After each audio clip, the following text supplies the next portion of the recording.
¿Cómo deben ser las reglas entre accionistas, tanto para una empresa familiar como para una empresa no familiar?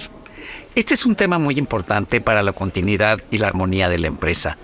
Muchísimas empresas no ponen estas reglas ni son claros y luego existen fracturas entre los socios que hacen que la empresa quiebre, se fracture o no dé los resultados que quisiera.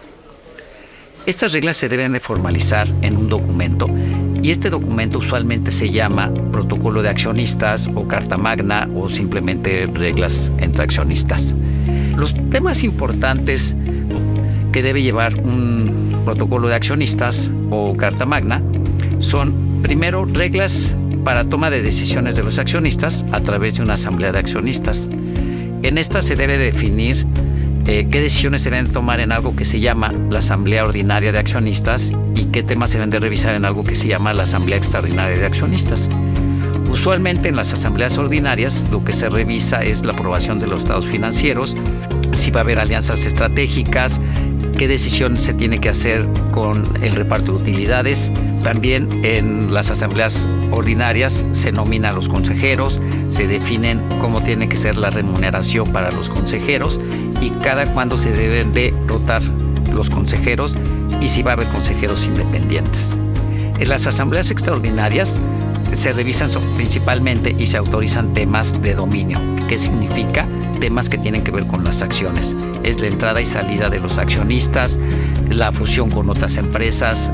Estas asambleas de accionistas deben de hacerse de manera muy ordenada, con una convocatoria formal. Se debe asegurar que todos los accionistas estén enterados y que asistan a las juntas de consejo. En estas reglas se tiene que definir cuál es el quórum mínimo para tomar decisiones y cómo es el esquema de votaciones para cada tipo de decisión. Dentro de las reglas, en este protocolo de accionistas, se tiene que definir las reglas del derecho de tanto para la compraventa de acciones. Y para esto se tiene que definir con mucha claridad qué hay que hacer y cuál es el proceso cuando un accionista quiera vender sus acciones. Pero se tiene que definir la regla para la definición de los precios y el proceso para la decisión, porque normalmente existe un conflicto entre que el que quiere salir quiere vender caro y los que se quedan quieren comprar barato y ahí se atoran las negociaciones. También deben definirse las reglas que pasa si algún inversionista quiere comprar acciones a la empresa o la quiere comprar en totalidad, cuál es el esquema de decisión. Dentro del protocolo de accionistas también se deben definir las reglas para que socios y familiares trabajen en la empresa. Esto es muy importante porque es un tema de conflicto.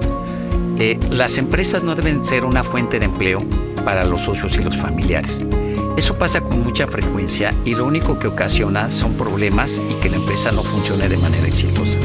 Por ejemplo, en el caso de empresas familiares, ponen como una regla que para poder trabajar en la empresa se requiere competir por el puesto, que existe el puesto y que no se invente un puesto, que devengue el sueldo de mercado y que rinda cuentas.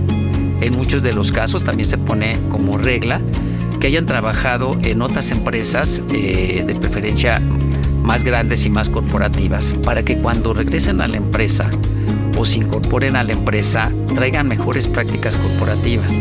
Porque de otra manera, el que nunca ha trabajado en otra empresa entra pensando que es el dueño y que tiene muchos privilegios.